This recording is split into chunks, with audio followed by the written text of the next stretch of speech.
Yeah. What's going on, ladies and gentlemen? Welcome back to The Fringe. Poor old Justin Trudeau just can't get ahead, it seems, as his wife comes out with a new tell-all book, and nobody cares, but I don't think anybody's going to read it. It's supposedly a memoir that she put together. I'm a little skeptical about whether she had the intelligence to do that. However,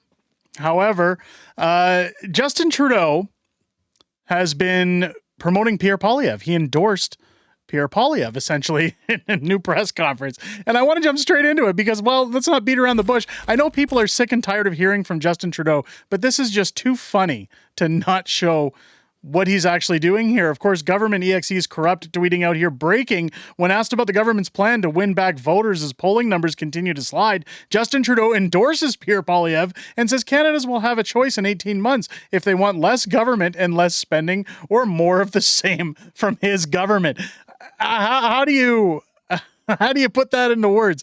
If you want to keep struggling, if you want to keep finding it unaffordable in life and that you essentially have to leave your home and go bankrupt, well, just give me another vote. If you want some change in your life, well, vote for the other guy. Let's take a listen. Again, guys, it's too funny to pass up. Polls suggest that the federal government budget isn't landing with younger would-be voters you are targeting. How are you going to win back those people who post-pandemic have decided they're no longer interested in big government playing a role in their lives? This budget is about solving problems. This is about making sure that an economy that no longer works as well as it should, as well as it did for our parents' and grandparents' generations, actually works for young people. This is about building a strong economy for the future. This isn't about politics. This is about making sure that the system, the economy, and the government of Canada can meet the moment that Canadians need it to. And in that question, yes, there is a choice that Canadians are going to be facing in a year and a half about what kind of country we are. Whether governments should just get out of the way and leave people to fend for themselves, which is what Pierre Poilievre is proposing with his austerity cuts and advantages for the rich with his trickle-down approach. That's one of the choices, where governments aren't there to make sure that there are opportunities for everyone, aren't there to make sure there's fairness for every generation, versus what we're putting on the table and what we're actually doing. I am confident that as Canadians see these measures happening, they will start being more optimistic about their future the way we need them to be, to grow a strong economy, to build a stronger future. That's our focus, fairness for every generation, starting right now. And that's where we're going to continue to put all our emphasis. Well, if you're going to talk about fairness for everyone, I mean, get rid of the carbon tax, get rid of capital gains taxes, lower income taxes. Again, all things that Pierre has suggested he is going to do if elected prime minister in the next riding. Now, Justin also talks about if you want us to get out of the way and let you live your life, would that be such a bad thing? Would that be such a terrible thing if the government stopped telling you what to put in your body, where to put your money, whether or not you can even access your bank account? I mean, I don't know anything funnier than a guy who's going to stand like a buffoon in front of a microphone, unlike yours truly, and tell them to vote for the other guy. I mean, how crazy does it get? Now, of course, his wife has also come out with a scathing book this week, which isn't helping his living situation or his ability to show that he has any gusto when it comes to being the prime minister. And we're going to talk about that. But first, I wanted to show, do you guys remember this post? When Michelle Ferreri tweeted out, "Happy birthday, Anita Poilievre. Canada can't wait to have you as our first lady." A lot of people lost their minds on the left and said, "Hey, there's no such thing as a first lady in Canada. You can't say those things. You can't talk about those things." Well, it's really funny. And I should add also that I'm actually in talks to get Michelle Ferreri to stop by the channel. Hopefully we can make that happen. I've been chatting with her people, so let's see if that happens, if we can get Michelle here on the channel to talk about some things going on in Parliament. I think she's a great MP for the Conservatives, and I would look forward to discussing things with her in the future. But it's funny when she says this and the left lose their minds. But less than a year ago, or just about a year ago, May 5th of last year, it's time to share our stories. Canada's First Lady opens up about mental health, anxiety, and eating disorder. But they call her Canada's First Lady. And this is now Toronto, which is part of, I believe, the Toronto Star. I could be wrong on that. I tried to look up information. I couldn't find a lot, so I've been told they're part of the Toronto Star. They're like a side branch. Government paid outlet, if that's the case. Canada's First Lady. What's the hassle with this one?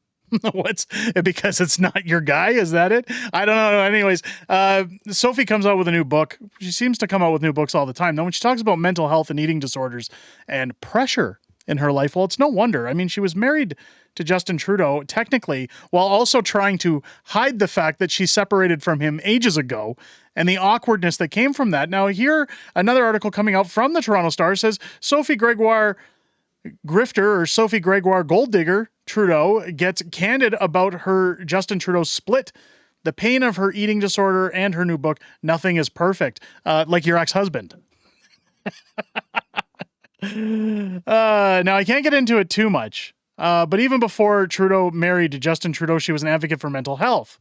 She shares those struggles afresh with her new book, Closer Together, Knowing Ourselves, Loving Each Other, and she describes as her personal journey towards empowerment. But Trudeau also interviews experts in various fields, Q&A style, scientists, psychiatrists, sociologists, parenting experts, etc. Now, who she talks to as experts, and again, the Star wants you to pay to look at their articles, so I'm not going to get much further into it other than saying she goes on scathingly to talk about how much her mental health has improved since leaving Justin Trudeau and since opening up about her life. She talks about the ability to sit down and say to your brain that, well, while one thing isn't necessarily working for me, I have to find the ability to step in and say, this needs to stop, this needs to change. Now, she doesn't specifically say, I'm so glad I left Justin, but she puts it in many terms that essentially throw him under the bus, that shows just how destructive their marriage is. Again, if you watch other channels like Mr. Sunshine Baby, he had a great video showing highlights of their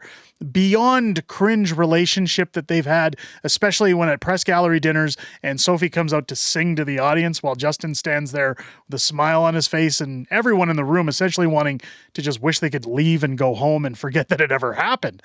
Let's also not forget about the cringiest of moments when her and Justin Trudeau were filming a PSA/ promotional video during the pandemic, in which at the end of it, they stood next to each other and had to awkwardly kiss each other. We've shown that clip multiple times here on this channel. I don't want to look at it again because honestly, it's just disgusting to watch and horrible to look at. But you could see the awkwardness in that kiss that it was like a quick multi-second peck, and then they both turn away from each other almost in disgust because at that time they were indeed separated.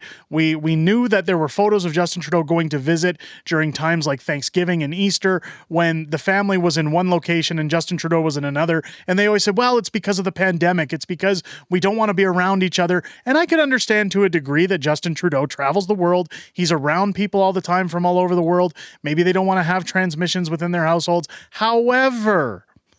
However, when you look at that damning PSA video, it was very apparent that there were marital issues, that they had separated long before that. And Sophie, of course, was taking visits to the doctor regularly, so to speak, as she's now with that infamous doctor from the Children's Hospital. But I digress. Let me know what you guys think down below. Is this book going to make waves? I highly doubt it. But isn't it great to see Sophie come out and kind of subliminally throw Justin under the bus? I don't like Sophie. I don't like what she has to say. I don't agree with her policy. I don't agree with her point of view on things.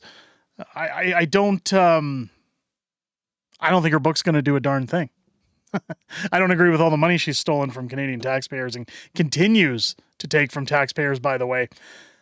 But let me know your guys' thoughts down below. I thought this would be something fun to share. I thought it'd be great to show how Justin Trudeau is actively promoting Pierre Poilievre. I think that's great. I think Pierre should put that into a campaign video showing how Justin Trudeau is gunning for Pierre to be Prime Minister of Canada. You know, often Justin has said that he's bored. He wants to quit his job. What better way to do it than by promoting Pierre? But let me know what you guys think down below in the comments. If you guys are surprised by any of this, if you're enjoying the video, I hope this video has earned your subscription. Please make sure as you're clicking the subscribe button, hit the bell for notifications. Join us live here on the channel every Friday night for Friday Night Fringe at 8 p.m. Central, 6 p.m. Pacific here on the channel, where we go over things like this and we have a little bit of back and forth with the community. I always look forward to hearing what you guys have to say outside of making these videos, and look forward to seeing each and every one of you there this upcoming Friday.